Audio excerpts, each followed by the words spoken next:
wabarakatuh. Selamat datang di episode perdana Suka, Suara Kampus. Bersama saya, Rizky Febrianti Sakinah, akan berbincang-bincang sedikit nih seputar wisudawan terbaik UIN Mataram. Nah, pada episode perdana kali ini, kita akan kedatangan narasumber yang tentunya sangat luar biasa dengan segudang prestasinya. Please welcome Kak Jamal dan Kak Rohana. Iya. Bagaimana nih kabarnya Kak Jamal, Kak Rohana? Alhamdulillah baik. Alhamdulillah baik. Sendiri gimana kabarnya nih? Alhamdulillah sangat luar biasa. Jadi di sini sudah bersama saya Kak Jamal dan Kak Rohana. Nah, Kak Jamal dan Kak Rohana ini merupakan wisudawan terbaik pasca sarjana UIN Mataram. Nah, Kak Jamaluddin ini sendiri merupakan wisudawan terbaik pada wisuda ke-45 ya Kak? Iya. Tepatnya mengambil program studi pasca sarjana komunikasi penyiaran Islam dengan meraih IPK yang cukup sempurna ya Kak? Alhamdulillah. IPK 4, Masya Allah. Nah, di sebelahnya lagi ada Kak Rohana yang tidak kalah luar biasanya nih. Nah, Kak Rohana ini merupakan wisudawan terbaik pada wisuda ke-48 ya Kak? Dengan mengambil program studi pendidikan pasca sarjana pendidikan agama Islam dengan meraih IPK 3,98. Nah, Kak Jamal, Kak Rohana, bagaimana nih rasanya setelah menjadi wisudawan terbaik pasca sarjana UIN Mataram? Mungkin dari Kak Jamal ada perbedaan yang dirasakan setelah menjadi wisudawan terbaik? Iya. Terima kasih ya sebelumnya, pertanyaan luar biasa ini, perasaan gimana setelah menjadi wisudawan terbaik itu. Dari persoalan saya pribadi sih sebenarnya nggak ada yang rasanya begitu bombastis, tapi rasa ini dimana kata kuncinya adalah hasil yang kita dapatkan setimpa dengan yang kita usahakan. Tentunya saya paling bangga pada pencapaian ini adalah dimana saya bisa melihat orang tua saya tersenyum, orang tua saya dari sekian banyak yang wisudawan wisudawati pada saat itu, dari sekian banyak orang tua yang hadir dan sebagainya. Alhamdulillah saya bisa gandeng orang tua bisa naik ke atas panggung. Itu yang membuat paling saya bangga di momentum itu. Jadi di satu sisi juga perasaan yang setelah menjadi wisudawan terbaik ini justru lebih banyak tanggung jawab sih menurut saya. Di mana tanggung jawabnya jadi wisudawan terbaik itu tidak hanya mengandalkan selempang ya anaknya. Jadi ada nilai yang harus kita embangi di balik diri kita ini. Salah satu adalah kita mampu nggak mengaplikasikan atau membuktikan terbaik ini di tengah masyarakat. Apalagi ini adalah tataran akademisi. Tentunya pengamalan di dalam masyarakat itu yang harus diuji. Nah, dari situ di satu sisi itu menjadi tanggung jawab, tapi di satu sisi adalah sebuah kebanggaan tersendiri sih di situ. Tentunya bangga ya, bisa dibanggakan oleh keluarga-keluarga menjadi wisudawan terbaik. Dan tentunya juga banyak tanggung jawab ya. Alhamdulillah, betul.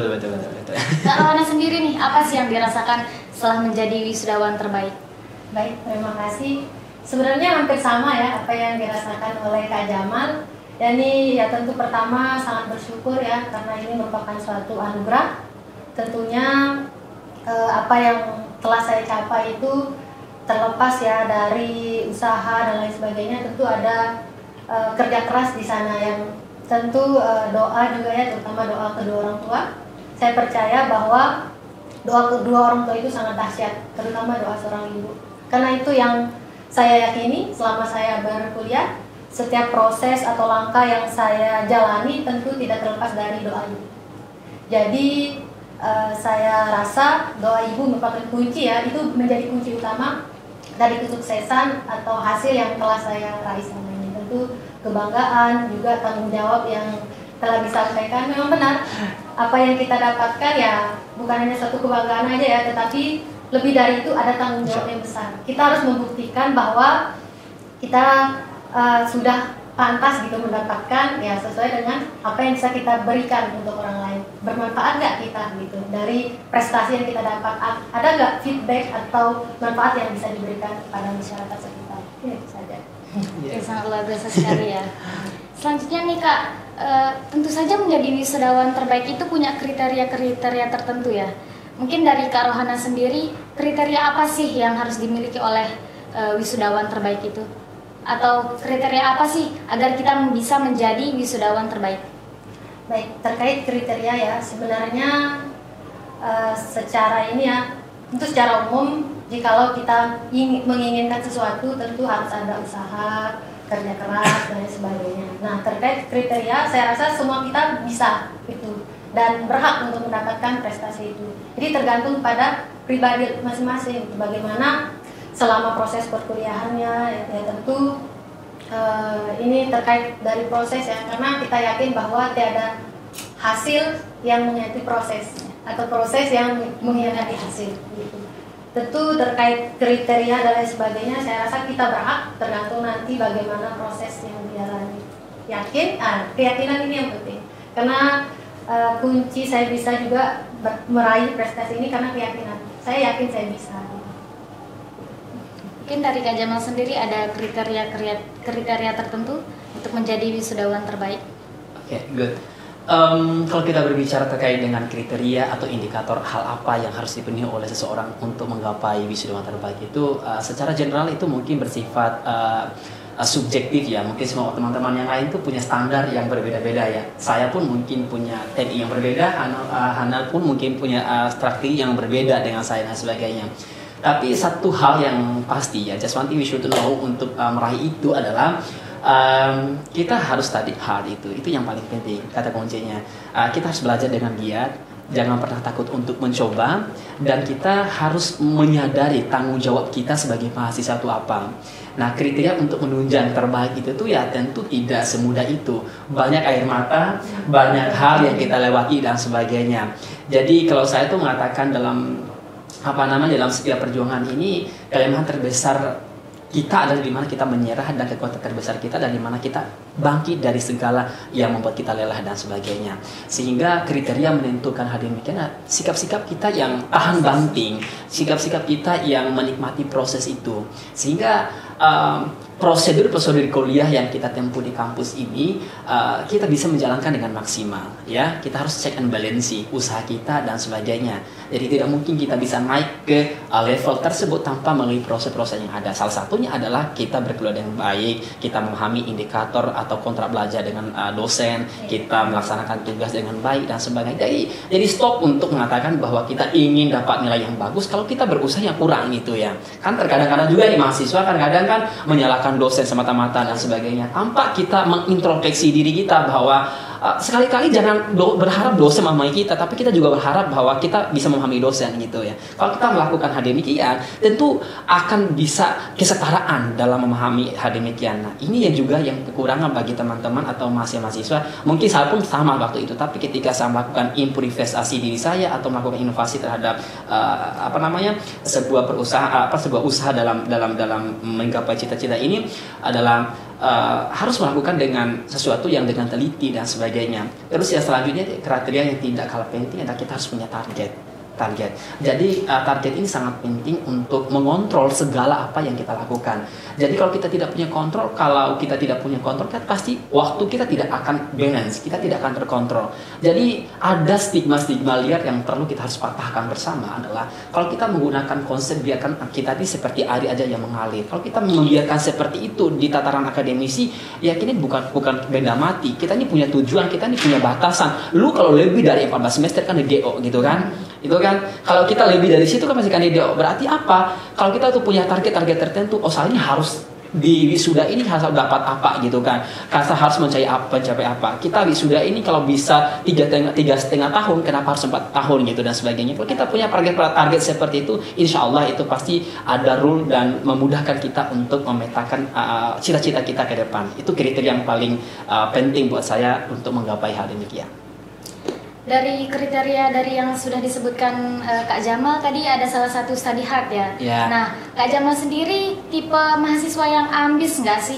Yang harus mengerjakan tugas baru dikasih dosen nih misalnya kalau langsung dikerjakan, atau tipe mahasiswa yang SKS gitu, sistem kebut semalam yang sebelum beberapa jam sebelum deadline-nya itu dikerjakan. Bagaimana Kak Jamal? Oh iya, makanya juga meneliti gitu ya.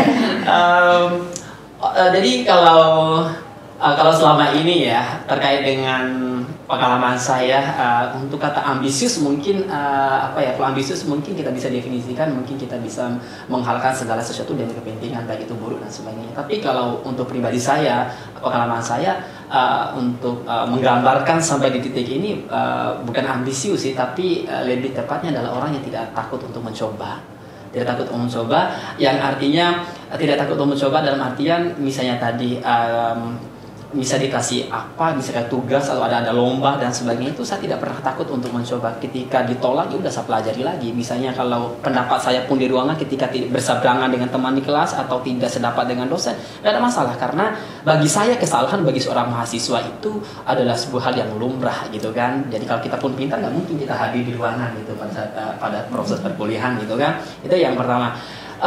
Kalau di tataran di sisi yang lain, mungkin seperti tadi ya kriteria aktivitas mungkin tugas apakah kebut semalam dan sebagainya. Ya nggak mungkin ya, kalau tipe saya adalah orang yang kalau untuk urusan tugas menurut itu harus profesional. Jadi ketika dikasih tugas itu saya harus jauh-jauh hari mempersiapkan. Jadi saya tadi tetap konsisten. Kalau tadi kita pertanyaan pertama adalah apa indikator untuk mencapai tersebut, tentu kita harus laras dengan jawaban ini adalah kita harus profesional. Ketika kasih tugas ya jangan SKS, itu tidak akan profesional. Yang artinya apa profesional di situ? Rata-rata ya kita ini membuat tugas itu malam itu kita buat, terus besok kita presentasi, terus ada waktu memang kita untuk persiapkan. Kalau boleh saya saran, ketika dosen sudah memberikan kita, biasanya kan dosen kasih kontra belajar nih beserta judul-judul makalah dan sebagainya. Ya kalau udah dikasih pada hari itu aja kita buat, sekalipun belum dibagi kelompok, kali tidak kita referensi semuanya itu kita harus dapat semua dulu. Jadi ketika kita buat itu makalah ya udah oke lah kita bisa susun dan sebagainya. Ya mungkin sih itu di satu sisi. Kalau untuk ambisius ke dalam aspek-aspek yang lain ya mungkin sih enggak terlalu ambisius ya, cuman orangnya kebal telinga gitu ya, kebal telinga nggak malu soalnya. Jadi kalau satu dalam urusan pelajar itu mungkin orang kayak ini anak kalau saya tuh lagi bertanya ini dan berdebat dan sebagainya, mungkin orang bilang mungkin insecure, mungkin takut ketika habis bikin hadapan orang. Tapi prinsip saya semasi saya itu bukan maling, bukan merusak hak asasi manusia yang lain, saya tetap akan konsisten melakukan itu. Jadi prinsip saya adalah lebih baik saya itu gagal ketimbang saya tidak pernah mencoba. Luar biasa sekali ya, dari Kak Jamal ini.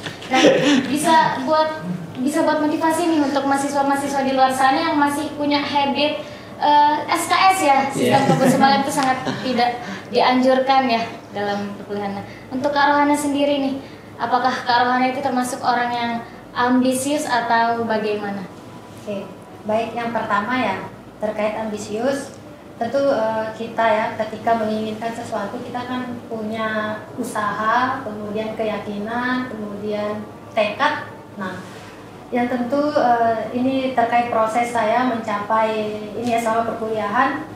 Ya sama, saya mempunyai target-target. Nah, target itu secara jelas, secara nyata saya itu menggunakan teknik scripting. Jadi saya menulis apa yang akan saya capai sekian, misalnya dalam waktu sekian saya harus misalnya target 3 semester S2. Kemudian di 3 semester itu saya harus mendapatkan nilai A misalnya paling tinggi. Jadi apa yang kita inginkan itu dengan scripting kan kita baca itu kan menjadi doa. Menjadi doa. Itu yang saya percaya sebenarnya. Dari S1 saya yakin nilai saya bagus misalnya. Kemudian saya yakin nilai saya tetap meningkat. Kemudian saya pasti berhasil meraih wisuda terbaik. Itu sejauh-jauh itu sudah saya tulis sebenarnya. Nah, kemudian dalam proses perkuliahan juga tentu prosesnya tidak mudah seperti membolak-balikan telapak tangan. Ya tentu ada proses suka dukanya, berlinang air matanya, itu pasti ada. Nah, yang tentu dari hasil itu kan, dari proses itu kan hasilnya bisa kita rasakan partainya, kita bisa petik. Yang penting pesan saya sih kita harus tekun, yakin. Kemudian terkait tugas SKS itu ya saya setuju dengan Kak Jamal bahwa ya sebaiknya mahasiswa itu jangan SKS gitu. Ya jauh-jauh hari sudah mengerjakan. Karena kalau SKS ya kurang maksimal. Karena kalau jauh-jauh hari kan kita bisa cek lagi nih. Deadline-nya misalnya H-1 kita bisa cek lagi mana kekurangan dan sebagainya. Jadi saya itu mungkin ya kadang-kadang mungkin SKS cuman lebih banyak atau dominannya saya jauh-jauh hari sudah mengerjakan tugas. Karena jangankan SKS ya, jauh-jauh hari belum maksimal aja Iya, gitu ya. benar. Ya jauh-jauh hari belum maksimal, apalagi kita SKS gitu kan. Ya, harus persiapannya matang. Gitu. Oke, untuk meningkatkan nilai-nilai nih Kak, ada tips-tips tertentu nggak sih atau rahasia-rahasia bagaimana cara kita tetap konsisten nih dengan nilai kita yang segitu atau lebih kita tingkatkan lagi gitu? Contohnya seperti saya nih ya Kak ya, kadang kan kalau belajar itu kadang moodnya bagus, kadang moodnya jelek gitu kan, nilainya turun naik gitu. Ada tips-tips tertentu nggak sih dari Kak Rohana mungkin? Dulu. Oke, tipsnya ya tentu banyak ya, kita nggak bisa ini ya. Cuman yang terpenting adalah kita itu punya target dan kita melihat tips saya itu melihat dosennya siapa, itu penting juga karena kita kan harus mengetahui nih karakter dosennya gimana. Beliau mungkin lebih senang dengan yang aktif di kelas atau yang rajin masuk dan lain sebagainya. Tentu pahami karakter dosen. Kemudian selama saya perkuliahan saya itu tidak pernah alfa satupun, jadi full. Saya usahakan tetap masuk gitu. Jadi itu juga merupakan salah satu trik karena dengan nilai absen kan berpengaruh juga dengan kenaikan nilai. Dan juga tentu harus aktif di kelas, itu juga penting supaya kita dikenal sama dosen. Dan juga saya dari S1 itu jadi kosma, S2 juga jadi kosma. Jadi kan dengan hal demikian kita dikenal. Luar biasa ya perempuan ini. Ya, karakter dosen ya, karakter dosen, kemudian rajin masuk, kemudian maksimalkan di tugas juga. Tugas, aktif di kelas, diskusi dan lain sebagainya. Dari Kak Jamal. Tips yang lainnya dari Kak Jamal. Ya, untuk tips dari saya sih sebenarnya relatif kembali ya, teknik-teknik kita untuk mempertahankan nilai atau cara kita menggali nilai ya setinggi-tinggi mungkin gitu kan, sampai batas maksimal 9,0 mungkin bisa maybe. Begini sih, kalau menurut saya itu dalam melihat mempertahankan nilai ini, kita harus memfokuskan satu prinsip yang sama bahwa mempertahankan itu jauh lebih sulit daripada memperjuangkan gitu kan. Ya, setuju ya yang itu ya. Ya, ini tidak berlaku pada hubungan dengan seseorang, tetapi nilai juga jauh lebih fatal kayaknya gitu kan. Ya, kembali lagi memangnya naik turun nilai itu hal yang lumrah teman-teman semuanya. Naik turun nilai itu hal yang lumrah dan juga itu menjadi menjadi ketakutan terbesar bagi mahasiswa-mahasiswa yang ambisius mungkin. Mahasiswa ambisius itu dari mahasiswa ambisius sama mahasiswa yang kompetitif itu tuh kalau nilai yang turun tuh bisa-bisa stres kan. Ya, bisa stres. Bahkan beda koma, beda satu aja tuh udah stres itu, apalagi turun anjlok dari 3,9 turun ke 3,7 udah. Iya. Mulai kepikiran ya. Mungkin jiwanya udah hilang gitu kan ya. Oke. Saya katakan dari awal bahwa naik turun nilai itu hal yang normal. Di situ juga kita sadar bahwa sejauh mana kita bisa parameter kita mengukur kemajuan kita dalam proses belajar ini seperti apa gitu kan. Kembali lagi kita punya target seperti apa. Dengan naik turunnya nilai kita bisa evaluasi diri kita gitu kan. Apa yang menyebabkan naik turunnya nilai dan apa penyebab itu kita harus tahu gitu kan. Dan di satu sisi juga mungkin kita sudah merasa maksimal nih di mata kuliah A gitu kan, tapi kok dosen tetap begitu aja. Nah tentunya tadi seperti katakan saudari sebelah saya itu saya setuju. Jangan sesekali kita semata-mata tuh hanya dosen yang kita menginginkan dosen memahami kita, tapi juga kita lihat psikis dosen seperti apa juga gitu kan. Nah karakter dosen kita harus tahu gitu. Dosen ini kadang-kadang gini, harga mahasiswa itu kan hanya mengandalkan pembicaraannya saja gitu kan. Padahal menyusun makalah kagak gitu kan. Kadang-kadang ada mahasiswa yang kadang kita dapat di mahasiswa juga ya, saya juga ngajar di mahasiswa juga. Kadang-kadang bukan hal yang baru bagi saya, dulu di S1 pun awal masuk tuh kadang-kadang mereka tuh yang sering ikut organisasi ya, sorry to say gitu kan, hanya sebatas mengandalkan vokal, pas menyusun makalah ini zong gitu kan. Jadi menurut saya bahwa kemampuan dalam kita berbicara adalah representasi terhadap apa yang kita susun gitu kan. Bahkan dalam kontra belajar makalah juga jauh lebih tinggi gitu kan. Bahkan di dalam kontra belajar itu kita tidak menemukan vokalnya berapa gitu. Aktifnya kita tuh juga yang mencerminkan dari makalah tersebut. Ini juga yang harus dibenahi, harusnya juga kita lurusin gitu kan. Nah, di satu sisi juga cara kita untuk mempertahankan nilai yang sudah kita perjuangkan atau memperbaiki nilai yang sudah rusak tadi atau mungkin turun, ya tadi kita harus melakukan improvisasi ulang terhadap metode kita belajar. Mungkin kita kurang maksimal, ya udah kita perbaiki. Mungkin ini mungkin mata pelajaran yang sulit mungkin bagi kita, mungkin saudari dari bahasa Inggris mungkin pembelajaran di bagian struktur mungkin sangat kurang, mungkin dari reading atau listening atau grammar dan sebagainya. Ya mungkin kita harus improvisasi lagi. Jadi mungkin kalau standar dosen 3,5 untuk standar minimum KKM-nya, tapi bagaimana kita bisa berikan standar itu 70 bagi kita gitu kan. Kalau mungkin standar dosen untuk mahasiswa ini bisanya hanya berjalan, tapi kita harus berusaha bagaimana kita bisa berlari. Nah, dengan pertimbangan ini kiranya itu akan bisa memberikan hal yang begitu signifikan dan jauh dari ekspektasi sebelumnya gitu.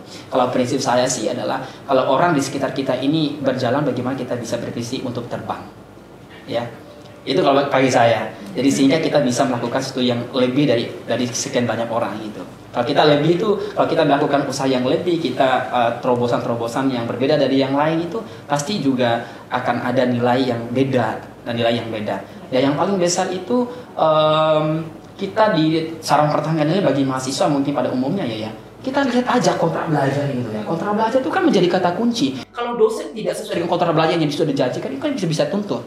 Ya kan? Simpelnya seperti itu. Hadirnya berapa persen, presentasi tugas berapa persen, UASnya berapa persen. Kalau kita sudah memenuhi indikator tersebut ya nilainya pasti. What you can do gitu kan? Kan kalau nanti dosen yang memberikan kita nilai di bawah standar padahal kita sudah memenuhi indikatornya, kita kan bisa komplain kan?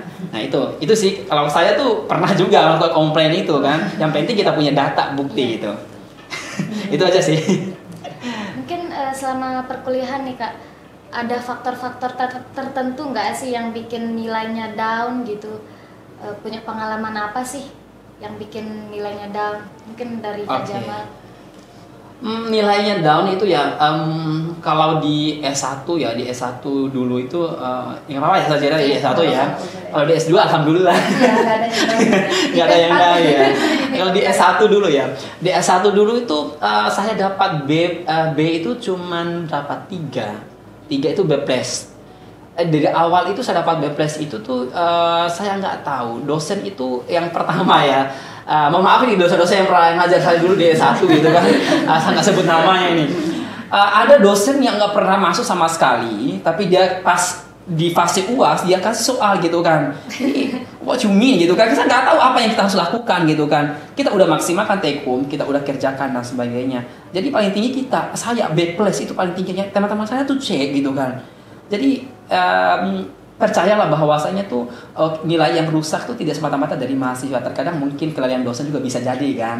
Setuju gak sih dengan statement saya? Setuju gitu kan. Karena kita ini tidak bisa menjudge semua dosen tuh sempurna, tapi ada kalanya mungkin human error-nya ada di situ gitu. Dulu tuh itu sih yang membuat saya down itu mungkin dari ada mungkin kurang profesional dosen yang mengajar sih menurut saya situ. Kami sudah mempersiapkan hadir, kalau Rohana tadi mengatakan bahwanya tuh hadir dan sebagainya, alhamdulillah juga saat begitu dulu. Nggak pernah di kontrak belajar kita ini nggak ada kontrak belajar karena nggak pernah hadir itu masalahnya. Kita terlalu kasih nilai B+. Terus yang kedua membuat saya juga down dulu waktu itu tuh mungkin saya orangnya terlalu apa ya? Mungkin ya rata-rata cowok mungkin sukanya buru-buru kayaknya ya, kurang teliti gitu. Dulu tuh saya ada di metodologi penelitian 3 SKS itu cukup mengesankan buat saya itu permasalahan itu. Saya di mata kuliah itu cukup aktif, bahkan saya melakukan sesuatu yang lebih dari apa yang dosen targetkan waktu itu, kayak translate buku dari bahasa Inggris ke bahasa Indonesia dan sebagainya, presentasi pun oke lah dan sebagainya, bahkan menjadi asisten dia gitu. Kok tiba-tiba pas lagi nilai keluar kok saya bisa dapat B+. Waktu itu pas UAS nih, satu kayak itu kan cepat sekali gitu kan, saya merasa diri bisa paling itu, akhirnya mungkin saya sampai lupa tulis nama gitu kan. Mungkin ya, tapi alhamdulillahnya tuh pas dosen itu ngajar saya di semester berikutnya, beliau langsung memberikan statement awal di opening pembelajaran. Beliau bilang bahwasanya gimana dengan nilai sebelumnya. Langsung saya bicara bahwasanya kenapa ini saya komplain kan pada saat ini dan sebagainya, kok bisa nanti saya cek kembali dan sebagainya. Mulai dari situ Pak dosen itu ya mulai dari situ beliau membuatkan kontrak belajar, nanti UAS kalian harus print foto di setiap lembaran tugas jawaban kita harus print foto gitu. Ya alhamdulillah saya dapat A+ sendiri. Ya mungkin itu ya, mungkin kurang kenal atau gimana waktu itu. Di satu sisi juga yang membuat saya drop turun nilai juga itu ada qadarullah saya dulu waktu sakit ya. Jadi saya ingin ceritakan bahwa mungkin di podcast ini yang saya curhat bahwasanya menggapai di titik ini teman-teman semuanya tadi saya katakan nggak mudah. Saya dulu menempuh studi S1 dalam kurun 3,3 tahun setengah itu. Saya lagi opname sebelum masuk COVID di NTB itu saya udah ICU, masuk di IGD, bukan IGD ya, rawat inap 1-2 minggu di rumah sakit provinsi dengan pasang oksigen dan sebagainya. Tapi di situ juga orang tua COVID di mana-mana, orang tua saya udah turun balik, tapi saya harus mempertahankan situ. Tapi ada di situ syukurnya itu adalah mulai pembelajaran online. Nilai saya kurang di situ karena saya nggak pernah hadir, cuma 3 kali di mata kuliah yang 3 SKS dua-duanya. Itu pun saya dapat nilai berbelas di situ. Tapi sedikit saya ingin ceritakan di sini teman-teman semua mungkin menjadi motivasi bahwasanya kalau ditanya mungkin keluh kesah di selama S2 nih, keluh kesah bagi saya selama menempuh itu nggak ada. Semua pahitnya tuh sudah diminum waktu S1 gitu ya.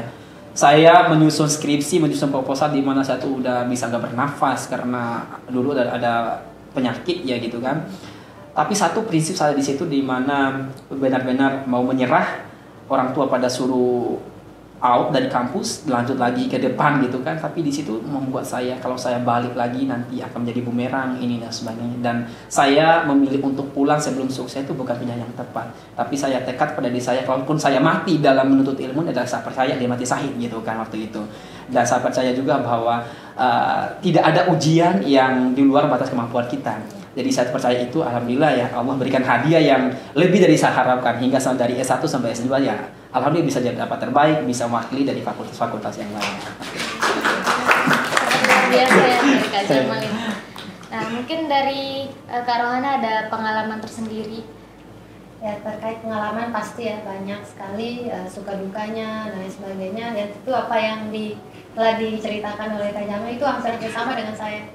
Yakni saat down ya S1 itu ya kendala dari dosennya tersendiri. Mohon maaf ya Pak dosen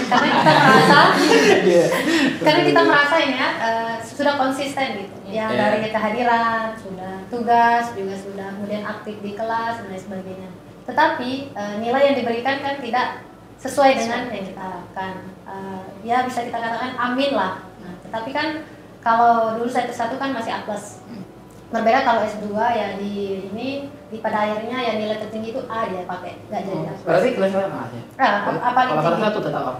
Oh A+. Jadi masih namanya kadang A+ ya. Ya. Nah jadi saya S1 itu saya ini merasa nih masuknya rajin, kemudian tugasnya ya karena dosen kan mempunyai kriteria tertentu juga. Itu yang saya bilang di awal bahwa kita juga harus pahami karakter dosen. Dan juga mungkin ada dosen yang jarang masuk sehingga keaktifan kita kemudian saat kita mungkin aktif di kelas tidak terlalu diperhatikan. Nah, itu juga menjadi salah satu penyebab mengapa nilai yang diberikan itu nggak sesuai dengan usaha kita ya. Tapi terlepas dari itu, alhamdulillah ya saya tetap ini konsisten mempertahankan. Mungkin di semester awal ya ada turun naik, ada itu turun naik semester 1, naik nih semester 2, naik kemudian semester 3 turun sedikit. 4, 5, 6 saya berusaha lagi ya konsisten untuk mempertahankan. Ya, tentu ada trik-triknya ya yang saya bilang tadi bahwa harus konsisten, kemudian doa juga itu penting setiap sholat dan sebagainya. Nah, dan di S2 ini alhamdulillah lancar di S2, cuman ada satu si dosen yang mungkin beliau prinsipnya nggak ada nilai A+. Yeah. Nilai A+ itu hanya dimiliki oleh malaikat atau Tuhan. Jadi ya paling tinggi itu nilai A dulu, masih sama nilai A+ nih. Nilai A itu tertinggi. Itu pun kalau tidak salah hanya 2 orang yang dapat nilai A+. A biasa. A biasa. Itu dari tingginya. Tertinggi itu A saat itu. Nah, itu yang menyebabkan IPK saya 398 kan. Cuman satu nilai itu aja dan alhamdulillah yang lain A semua A+. Luar biasa. Luar biasa sekali. Mungkin kita kurang good looking kayaknya. Atau kurang privilege sih. Ya, bisa. Kita main jujur-jujuran ya sekarang. Manusia itu kan tidak luput dari kesalahan dan dosa ya.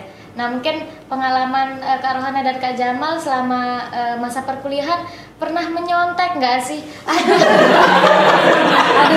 Atau Kak Jamal dan Kak Rohana ini tipe orang yang ketika UAS nih nggak nggak dengar sekitar gitu. Kalau ada temen yang manggil, hanya fokus ke soal yang diberikan saja. Bagaimana Kak Jamal?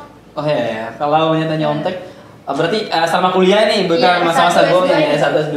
S1 S2 ya? Boleh. Oke. Kalau untuk nyontek, dunia pernyontekan itu mungkin fase-fase di mana saya mungkin di sekolah dasar mungkin ya. Saya SMA. Masa-masa SMP tuh ada satu mata kuliah, dulu kan saya nggak suka bahasa Arab gitu kan. Bukan sih nyontek, hadis dulu waktu itu. Ulumul Quran kalau nggak salah juga waktu itu juga. Itu kayak saya sulit untuk tulis waktu itu, cuman itu senyontek saya itu waktu itu. Oke, kalau di selama perkuliahan alhamdulillah saya murni tidak pernah menyontek. Alhamdulillah nggak pernah menyontek. Sesulit-sulit apapun bagi saya mata kuliah dan sebagainya pure bisa dapat nilai itu adalah dengan usaha keras dan sebagainya. Bahkan kalaupun kita nyontek itu justru gini ya, aneh bagi saya ya. Kalau selama mungkin aneh mungkin teman-teman yang lain. Saya tuh kalau mungkin ingin menyontek akan justru cara saya berpikir tuh akan terbata-bata gitu. Justru kayak critical thinking saya tuh terbata dengan apa yang kita persiapkan gitu. Justru kan lebih sulit saya ingin mengerjakan dengan penyontek. Kalau kita hafal, kalau kita memahami konsep ya udah mengalir aja kayak air gitu kan. Kalau memang kita bisa usaha tidak nyontek kan pasti nyontek gitu kan. Ya udah persiapkan aja pembelajaran dengan baik dan maksimal sebelum menyontek. Ya saya katakan selama perkuliahan saya murni nggak pernah menyontek. Dari semester 1 dari semester 1 S1 sampai S2 pun nggak pernah menyontek, alhamdulillah. Ya Kak. Ya alhamdulillah.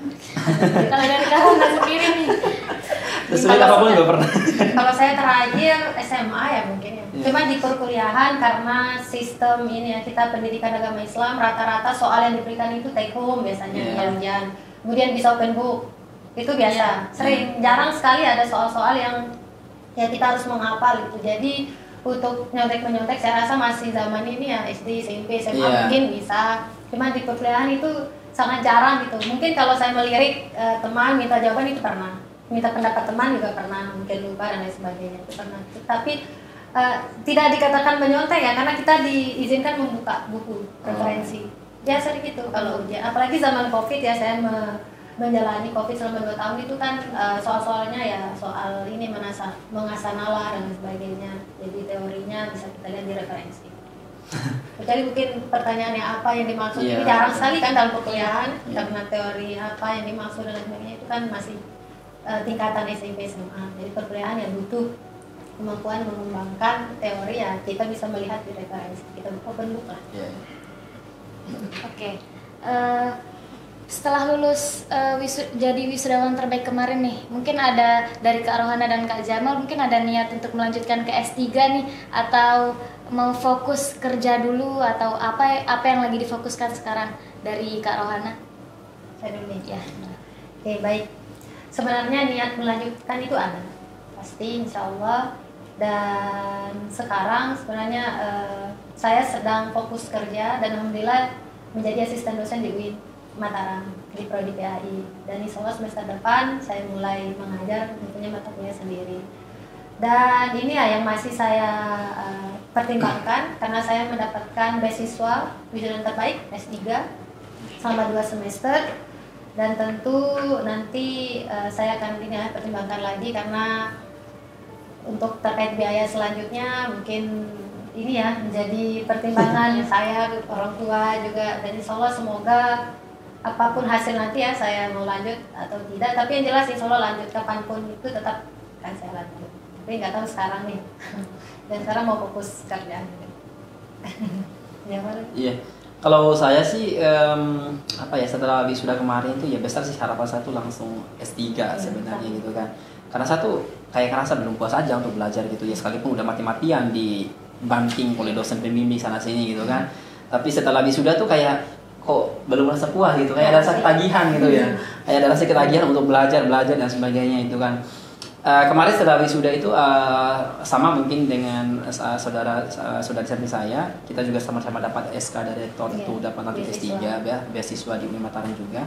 Cuman kemarin itu saya ngambil di UIN Mataram adalah karena bukan zona pengetahuan tidak sinkron dengan ilmu saya sebelumnya, sehingga karena SK itu mutlaknya hanya di UIN Mataram, nggak berani di luar ya, sehingga kita daripada saya mengambil yang tidak background saya, ya udah saya tinggalin aja gitu kan. Meskipun kemarin beberapa saya melakukan coba beasiswa yang lain seperti beasiswa unggulan, ada juga beasiswa apalagi satu kemarin saya ikut saya ngambil BIB itu satu, terus ada beasiswa lagi satu saya ikut kemarin, saya ambil di Unpad.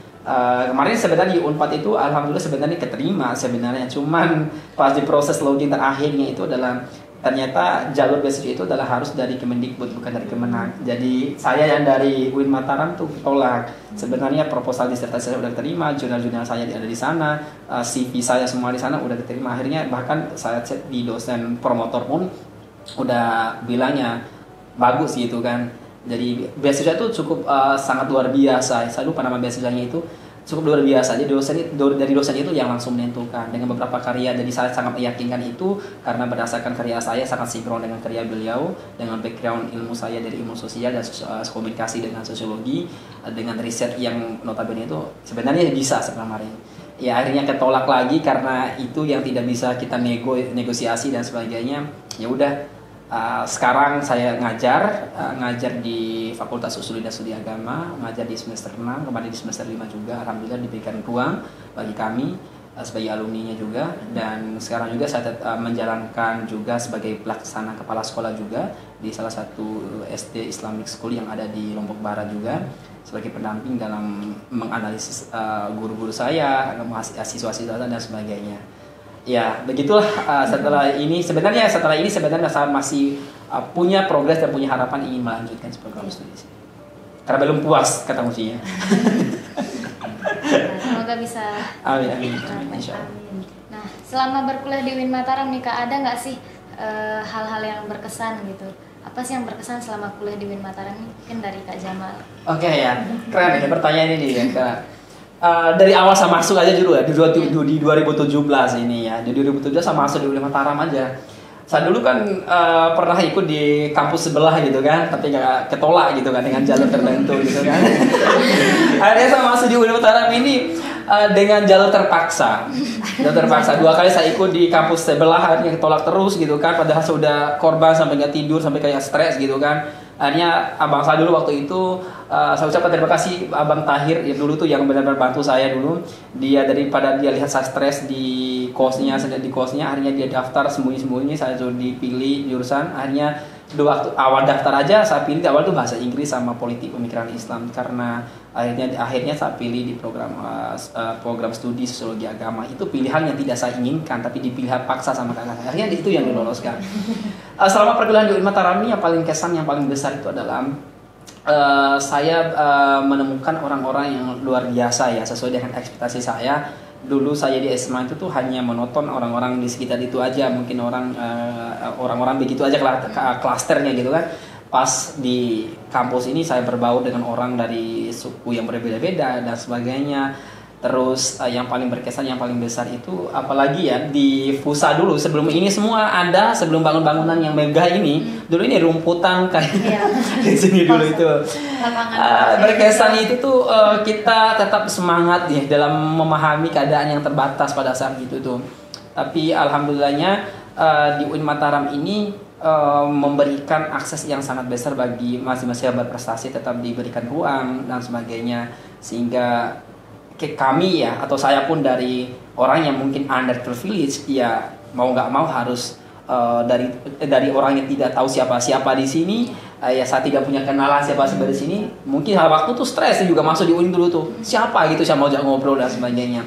Ya alhamdulillah dengan seiring perkembangan jalan dan sebagainya, ya dengan melihat suasana, dengan dunia pengajar, dengan dosen-dosen sangat luar biasa, itu yang saya tidak bisa lupakan. Dosen-dosennya tuh keren gitu kan.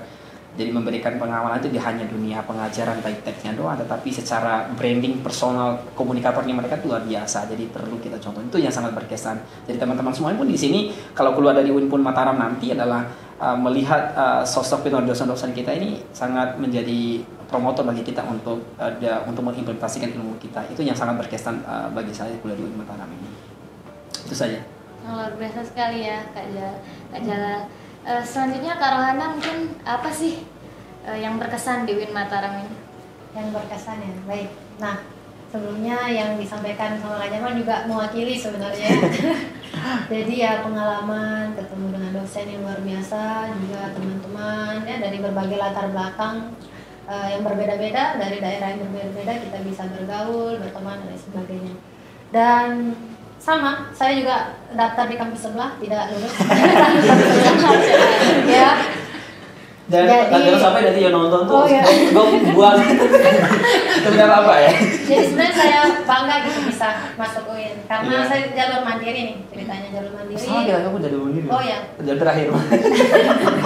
Jalur mandiri karena saya sebenarnya angkatan 2016 sebenarnya SMA.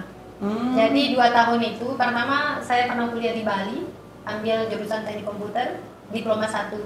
Nah kemudian 1 tahunnya lagi tuh saya bekerja, fokus jadi staf di kampus, kemudian ngaji di masjid. Nah setelah itu barulah saya inisiatif ingin kuliah lagi S1, mengambil jurusan pendidikan agama Islam karena melihat kondisi di Bali saat itu sangat jarang mungkin guru agama ya, karena minoritas Islam jadi guru agama sangat jarang, bahkan ada sekolah yang tidak ada guru agamanya dan mengambil guru agama di sekolah lain. Itu saking sangat minim gitu guru. Nah itu menjadi alasan saya mengapa saya yakin dengan prodi yang saya pilih ini. Nah di saat saya daftar mandiri, kalau sekarang kan nggak boleh sama ya pilihan ketiganya, harus satu, misalnya PAI, bahasa Arab. Kalau saya dulu 3-3-nya PAI karena saking ambisius mungkin. Ambisius nih dengan PAI, sangat kayak, di hati saya lah gitu. PAI ini saya perjuangkan 3-3-nya itu. Masih saya ingat dulu perjuangan saya bolak-balik sama bapak yang ngantar tes nih. Nah SB juga pernah, SB ngikut, cuman ambil di Jogja, Malang, Mataram ketiga, nggak lulus. Nah SB sempat drop kemudian bisa nggak ya? Nah ini UIN Mataram ini menjadi pilihan mandiri ya, saat tes. Dan alhamdulillah di SB ini nggak lulus, padahal di saat itu saya benar-benar belajar, beli buku dan lain sebagainya, buku tes. Saat mandiri ya saya asal-asalan di saat itu ya, cuman alhamdulillah nasib mungkin ya, alhamdulillah lulus. Dan itu pasti terharu. Saat itu saya peluk ibu saya, nangis lah istilahnya, bangga sekali bisa masuk UIN, apalagi dengan jurusan yang benar-benar saya dambakan lah, bisa dikatakan seperti itu. Oke, sedikit mungkin bisa tambah sedikit ya. Kalau bagi saya tuh yang tidak bisa saya lupakan ya, kemarin terakhir saya pergi ikut lomba nasional itu di Kalimantan Barat. Itu kenangan yang paling besar terakhir saya prestasi di S2 itu kenangan yang sangat luar biasa yang tidak bisa saya lupakan di UIN Mataram. Dia sebelum juga di S1 saya pernah wakili juga UIN Mataram juga di Malang dan beberapa tempat yang lain tingkat nasional dan sebagainya. Itu menandakan bahwa UIN Mataram ini sangat serius memberikan ruang bagi teman-teman semua yang ingin berprestasi dan sebagainya. Bagi kami anak kampung di Bima sana yang tidak tahu siapa gitu kan, yang dulu mungkin berada di posisi ini, ya jangankan kita bermimpi ya, kita dalam banyak nggak ada gitu kan. Ya terima kasih sebesar-besarnya buat UIN gitu loh. Orang tua saya mungkin dulu yang tidak dikenal oleh siapa-siapa akhirnya juga bisa liput dong sama TV UIN kemarin gitu kan. Itu juga ya sangat berkesan. Itu menurut saya tuh berkesan tuh tidak bisa kita nominalkan dengan uang. Sekaya pun Anda tidak bisa membayar nominal itu gitu kan. Itu kesan yang sangat brilian buat saya di UIN Mataram ini. Tentunya pengalaman-pengalaman yang sudah dialami Kak Rohana, Kak Jamal ini tentu saja sangat berkesan ya gitu. Sangat lupa. Nah, gimana sih Kak caranya agar kita tetap semangat nih menjalani kuliah? Dari Kak Rohana, Kak Jamal kan tetap semangat nih sampai S2 atau mungkin besok melanjutkan ke S3 gitu. Kan kalau kata Gen Z sekarang nih butuh support system gitu, support system mungkin dari keluarga atau dari teman-teman sekitar. Nah kalau dari Kak Jamal sendiri, support systemnya itu seperti apa sih Kak? Ya, good ya pertanyaan ini ya, sangat relevan memang dengan generasi-generasi. Apalagi saya lihat mahasiswa saya tuh ya, mahasiswa saya tuh kadang-kadang udah dikasih saran ini dan sebagainya, tetap aja begitu gitu kan. Tapi luar biasa ya, memang kita harus memahami kebutuhan mereka dengan permasalahan-permasalahan, dinamika permasalahan tuh setiap generasi itu pasti beda fase, beda kebutuhan dan beda pengaruhnya gitu kan. Tapi satu hal yang perlu kita harus garis bawahi bahwa tidak ada motivasi yang terbaik kecuali kesadaran diri, itu yang paling penting. Bagi saya seperti itu. Kita harus sadar tuh posisi kita tuh apa dan sebagainya. Banyak sih teman-teman saya Rohana yang nanya kepada saya ya, inspirasi yang selama ini yang saya gali itu di mana? Mungkin orang-orang tuh biasa inspirasi itu mungkin sambil ngopi, sambil ini dan sebagainya, atau mungkin punya circle dan sebagainya itu. Kalau saya tuh enggak. Kalau kalian tuh tanya teman besti saya tuh mungkin nggak ada gitu kan. Karena saya tuh mungkin orang yang sulit untuk bergaul. Tapi kalau sulit bergaul dalam artian ya kalau untuk tidak menunjang ke akademisi, kalau tidak hal-hal yang produktif itu saya dengan sendiri kan saya keluar di situnya. Maksud saya dalam artian di satu sisi saya punya prinsip bahwa satu lebih baik menyendiri ketimbang punya circle yang tidak memberikan kontribusi yang positif buat saya. Itu yang paling penting. Jadi kembali lagi motivasi terbaik itu tidak lain terbuat dari kesadaran diri bagi diri kita. Sadar apa artinya di sini adalah ketika saya ingat saya pertama kali saya rantau dari kampung halaman saya. Dulu saya dari Kecamatan Dongko di Desa Bumi Pacu itu saya pergi menuntut ilmu di Pondok Muhammadiyah di Kota Bima pada waktu itu. Pertama kali saya merantau, orang tua saya pun nggak mengizin waktu itu. Ya, sedikit saya ingin cerita di sini adalah orang tua saya selalu memotivasi saya sejak itu sampai saya kuliah adalah terlalu jauh jika kamu ingin merantau kalau kamu hanya ingin main-main dengan teman-temanmu. Itu kalau kita bahas itu cukup tergores ya waktu itu. Jadi di situ saya berpikir terlalu jauh juga kamu itu memisahkan piring kamu dengan piring kita di rumah. Kalau kamu hanya sebatas pergi ke main-main di sana, ya wilayah Bima tuh jauh lebih besar untuk menampung kamu gitu kan. Dari situ saya sadar bahwa udah orang tua saya ini serius untuk mengatakan demikian. Di situ saya pikir setiap saya ingin keluar dari kos saya selalu berpikir saya mau kemana ini itu kan. Dan ketika diajak sama teman, ayo ngobrol, pergi hiking dan sebagainya ya, mungkin pergi ke Rinjani dan sebagainya, diajak sama teman-teman, saya berpikir tujuan saya apa gitu kan. Saya berpikir seperti itu. Kalaupun saya meninggal kecelakaan saya itu apa dan sebagainya. Nah, saya tuh tidak pernah mencari inspirasi yang kayak teman-teman yang lain. Tapi saya tidak menyalahkan itu ya. Semua orang punya inspirasi yang berbeda. Itu subjektif gitu ya. Tergantung. Kalau personalitas saya adalah inspirasi saya tetap adalah kesadaran itu. Kita sadar akan kekurangan kita. Kita berasal dari keluarga yang kurang mampu. Ya udah, kita harus belajar bagaimana kita bisa memperbaiki yang kurang ini gitu. Yang kedua, kita sadar akan kekurangan pengetahuan kita. Ya udah, kita harus belajar. Mungkin kita tidak memiliki nama besar orang tua, kita tidak lahir dengan nama besar. Ya udah, bagaimana kita dilahirkan ini bisa menciptakan nama yang besar. Itu menjadi PR kita. Dengan beberapa alasan-alasan inilah ya yang mendorong saya ya melakukan something more than I think gitu. Jadi, saya melakukan sesuatu hal yang lebih apa yang saya pikirkan sebelumnya. Seperti itu aja sih. Kalau dari Kak Rohana nih, apa sih motivasi terbesarnya atau support system terbesar di hidupnya Kak Rohana? Mungkin kalau Gen-Z sekarang kan kebanyakan kalau mau punya support system biar tetap semangat kuliah tuh punya someone special gitu. Mungkin Kak Rohana ada someone specialnya mungkin jadi support system terbaik. Yang pertama ya tentu apapun yang kita lakukan itu harus punya motivasi atau istilahnya menjadi penyemangat kita. Ya sama, harus diri sendiri dulu, dimulai dari diri kita. Karena ya jikalau dari diri kita sendiri kita tidak bersemangat, kemudian kurang mau berusaha menggapai sesuatu yang kita inginkan, maka tidak akan berhasil meskipun dari luar nih.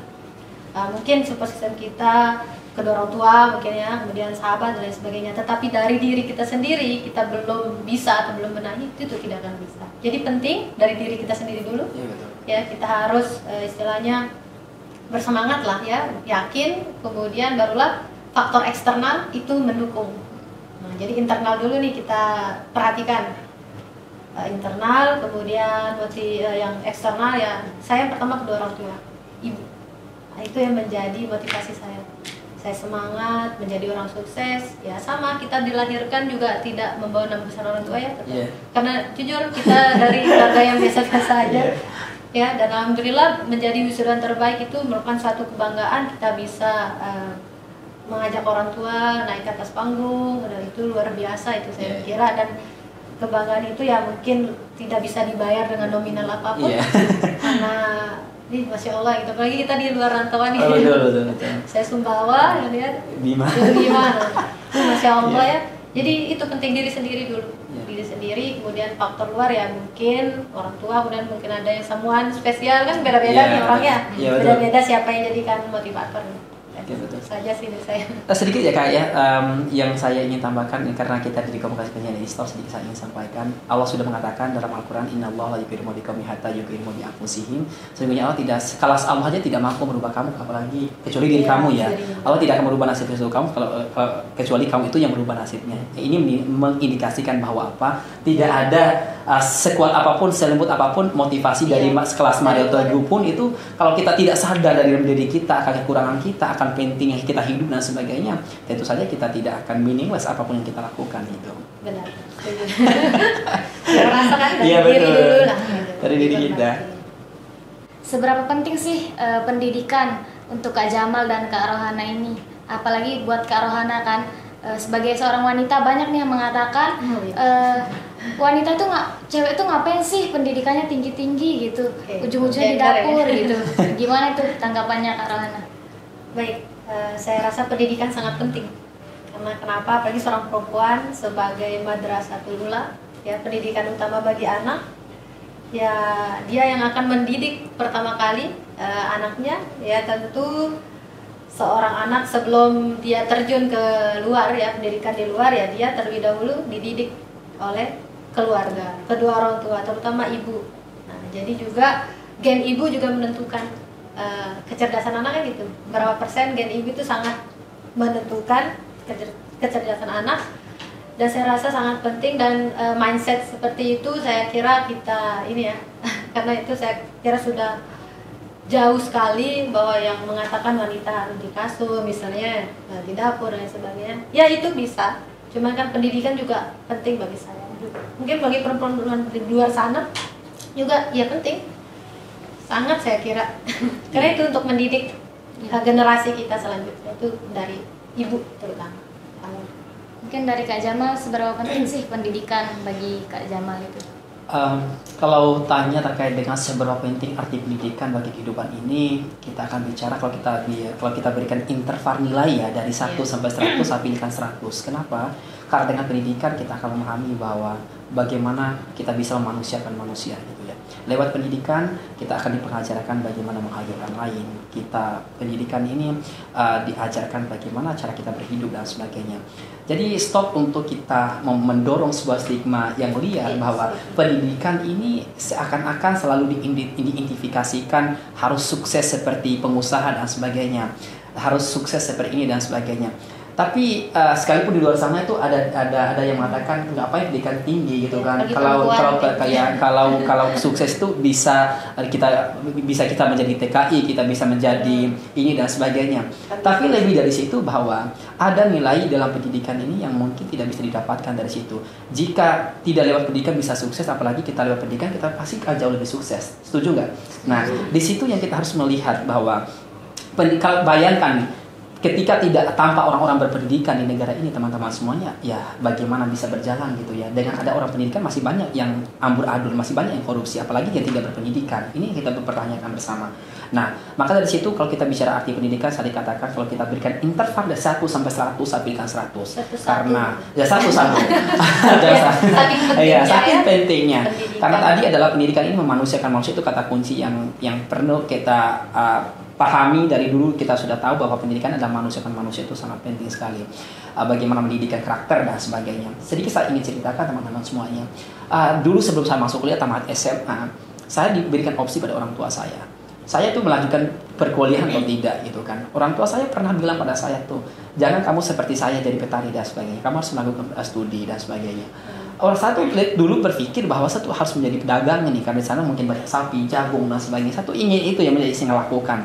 Tapi ada stigma, ada satu statement ibu saya yang keluar pada saat itu, yang juga menjadi motivasi saya adalah kamu suatu saat boleh mendapatkan, kamu boleh memilih itu, dan kamu boleh suatu saat kamu bisa mengumpulkan uang sebanyak-banyaknya. Tapi percayalah bahwa ada sebuah kehormatan yang tidak bisa kamu beli dengan uang. Itu dengan pendidikan. Penghormatan lewat pendidikan itu tentu saja mungkin tidak bisa beli dengan uang. Hal ini buktikan adalah lewat wisuda ini kita dapat kesempatan atau big opportunity sebagai wisuda terbaik ini. Bahkan masih banyak anak-anak yang kaya raya dan sebagainya tidak bisa memiliki kesempatan ini. Mungkin semua orang tua di luar sana bahkan menginginkan mungkin ada anak yang berprestasi dan sebagainya. Ya alhamdulillah takdirkan buat kita dan sebagainya. Ini mengindikasikan bahwa pendidikan adalah sangat penting bagi siapapun itu ya. Jika di luar sana, sekali lagi saya tekankan, jika di luar sana kita bisa sukses meskipun tanpa pendidikan tinggi, apalagi kita bisa sukses lewat pendidikan. Wahyu pertama pun ya. Iya, betul. Baca. Iya, betul. Mengindikasikan bahwa penting sekali ya, untuk pendidikan. Belajar ya. Berarti pendidikan itu sangat penting ya bagi Kak Jamal. Iya, sangat penting sekali. Fondasi pertama mungkin ya. Iya. Ya karena ini, kalau kita bicara pendidikan ini, seberapa pentingnya pendidikan ini, kalau kita nggak tahu, kalau kita sebagai manusia yang dikatakan punya akal dan sebagainya, kita sadar akan pentingnya akal, kita sadar akan manusia punya akal karena itu lewat pendidikan gitu kan. Ya, kita harus tahu juga hal demikian. Jadi untuk menjalankan ruh kita baik dalam aspek humanis kita sebagai manusia, dalam aspek religi sebagai keagamaan, tentu lewat pendidikan ya. Kita untuk melakukan ibadah tanpa pendidikan yang baik pasti asal-asalan gitu kan. Jadi pendidikan itu tidak selalu mencerminkan kita harus menjadi miliarder, no. Tetapi ada aspek-aspek tertentu yang memang penting pendidikan, bagaimana kita memanusiakan, bagaimana kita mengajarkan, inspiring orang-orang lewat meningkatkan keagamaan dan sebagainya. Itu pendidikan. Sekelas ustadz ini tidak mungkin bimsal bin sudah ustadz tanpa mereka lewat pendidikan. Kecuali mungkin ada pesantren online. Kalau sekarang kan pesantren online, lulusan pesantren YouTube ya dan sebagainya kan ada gitu. Tapi percayalah orang-orang yang hebat tidak lepas dari namanya pendidikan, teman-teman semuanya. Mungkin ada nih kesan dan pesan dari Kak Jamal dan Kak Rohana, kesan dan pesan untuk mahasiswa-mahasiswa di sana yang sedang berjuang nih, mungkin ada yang sedang berjuang mengerjakan skripsinya atau yang lagi down gitu pada masa-masa perkuliahannya, mungkin ada kesan dan pesan dari Kak Jamal. Okay. Kak Jamal dulu. Saya tetap tadi ya, berdasarkan pengalaman saya di mana fase-fase pahit tadi itu, saya melahirkan satu statement saya, your biggest weakness is when you give up and your greatest power is when you try one more time. Yang artinya kelemahan terbesar kamu adalah di mana kamu menyerah, dan kekuatan terbesar kamu adalah di mana kamu mencoba sekali lagi. Bagi teman-teman yang di luar sana mungkin merasa lelah, letih dan ingin menyerah karena saking stresnya karena tugas dan sebagainya, percayalah itu adalah semua proses. Tidak ada namanya kesuksesan ini yang instan. Seinstan-instannya mie goreng itu perlu kita buka bungkusnya, perlu kita beli, perlu kita masak air dan sebagainya. Apalagi kita bicara terkait dengan karir, kita bicara terkait dengan gelar dan sebagainya, itu enggak it's not easy going ya, tidak gampangan. Tapi perlu banyak tantangan dan rintangan teman-teman semuanya. Jadi bagi teman-teman yang sedang menyusun skripsi dan sebagainya, apapun koreksi dari dosen, apapun itu dan sebagainya, itu pasti musuh terbesar mahasiswa terakhir itu adalah malas. Rasa malas itu tuh sangat besar. Jadi kayak rasa malas sangat besar, terus itu merasa menunda-nunda sangat besar juga. Terus di satu sisi rasa stres sangat besar juga. Moodnya tuh berubah gitu kan. Tapi percayalah teman-teman semuanya, semua itu adalah salah satu yang wajib kita rasakan sebagai mahasiswa, dan percayalah bahwa itu juga semua ujian, dan di balik semua ujian itu pasti juga ada solusi dan sebagainya. Jadi ketika ada permasalahan, tetap lakukan yang terbaik dan terbaik. Ketika dapat revisian, jangan sekali-sekali menunda. Jadi sekali lagi saya katakan, jangan pernah menunda-nunda untuk lakukan revisi. Jangan pernah menunda-nunda untuk melakukan perbaikan dan sebagainya. Tingkatkan daya bacanya, tingkatkan analisisnya dan sebagainya. Jadi jangan stagnan di situ. Perubahan itu kita menggapai sebuah kesempatan atau reward itu setelah kita melewati berbagai macam rintangan. Salah satu adalah tantangan dari menghadapi dosen yang mungkin kita chat hari ini, bulan depan ya balas gitu kan. Itu kan juga salah satu tantangan sangat besar bagi mahasiswa itu ya.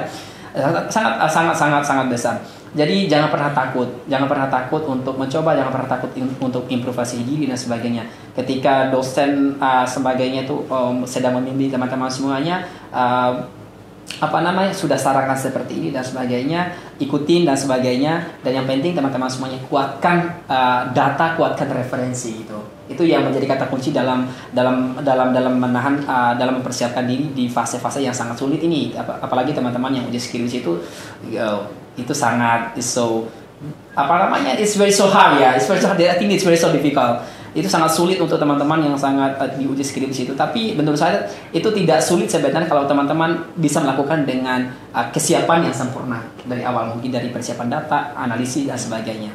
Itu atau referensi yang bagus ya, atau penyusunan. Kalau itu udah menyusulkan dengan indikator yang telah disandar, mungkin gampangan sih. karena bukan sombong ya, karena saya 2 kali konsul tuh ACC soalnya. langsung terlempar. Ya, ini ya, karena 2 kali konsil itu ACC itu sebenarnya dosen tuh sebenarnya tergantung pada kita gitu. Kalau kita tuh sangat atraktif, sangat kompetitif dan sebagainya di satu sisi, mungkin dosen sangat gampang untuk ACC itu. Itu saja sih menurut saya. Mungkin dari Kak Rohana ada kesan dan pesannya. Oke, kesan-pesan sudah di Kak Jamal sebenarnya. Jadi prinsip saya itu adalah what you think you become, you get what you believe. Artinya apa yang kamu pikirkan akan datang dan apa yang kamu yakini pasti akan menghampiri kita. Nah, jadi saya ya, pengalaman saya itu, jadi ini untuk teman-teman juga ya, apapun keinginannya ya, impiannya, cita-citanya itu harus yakin ya, harus yakin bahwa dia bisa atau kita bisa meraih apa yang kita impikan.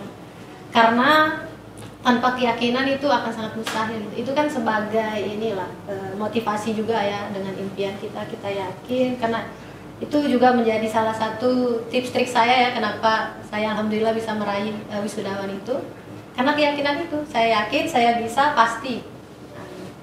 Dan tentu bukan hanya yakin saja, tapi lebih dari itu ya usaha. Duit lah, doa, usaha, ikhtiar, tawakal, itu juga penting. Dan doa juga keajaibannya sangat luar biasa, terutama dari tadi yang saya bilang ibu ya, doa ibu. Nah, jangan lupa bagi teman-teman ya, jangan lupa doa orang tua juga sangat penting dan sebagai pendukung dalam berproses selama perkuliahan. Karena keajaiban doa orang tua saya merasakan ya, mungkin di teman-teman di luar sana juga merasakan gitu, berkat didoakan oleh kedua orang tua maka urusannya akan dilancarkan, dimudahkan. Dan jangan lupa juga ya, kita selalu harus berbuat kebaikan juga, karena itu penting, berbuat kebaikan. Dan karena kebaikan yang kita lakukan ya itu akan mendatangkan anugerah bagi kita, anugerah besar ya. Bisa jadi apa yang kami raih ini ya, alhamdulillah karena itu kebaikan kita ya. Mungkin bukan dari sekedar ini ya, tapi kebaikan mungkin kepada teman kita sudah membantu, sedekah itu penting. Sedekah nggak mesti uang ya, kita bukan hanya dalam bentuk uang ya, sedekahnya senyum ya kan, senyum, kemudian berbuat baik, berkata-kata baik, itu kan sedekah juga. Memotivasi teman yang berkehan juga bisa. Betul. Kita sebagai motivator lah, itu sering kan kita dihubungi, ya itu kan sedekah juga. Nah, itu juga menjadi penting untuk mendukung proses perjalanan kita. Nah, dengan kebaikan, anugerah, doa ya, tentu urusan-urusan kita itu akan dipermudahkan, dilancarkan. Jadi juga tetap semangat, yang pentingnya tetap semangat, jangan menyerah ya pada teman-teman di luar sana. Jangan menyerah gitu. Fokus, yakin bisa sukses. Sangat luar biasa sekali ya pengalaman-pengalaman dari Kak Jamal dan Kak Rohana ini. Oke, itu tadi sharing-sharing singkat kita dengan para wisudawan terbaik yang sangat luar biasa pada episode kali ini. Terima kasih Kak Jamal, Kak Rohana sudah datang pada episode kita kali ini. Semoga bisa menjadi inspirasi ya buat kita semua, buat mahasiswa semangat. Semangat. Oke, terima kasih. Terima kasih teman-teman dan sampai jumpa di episode selanjutnya. Wassalamualaikum warahmatullahi wabarakatuh. Waalaikumsalam.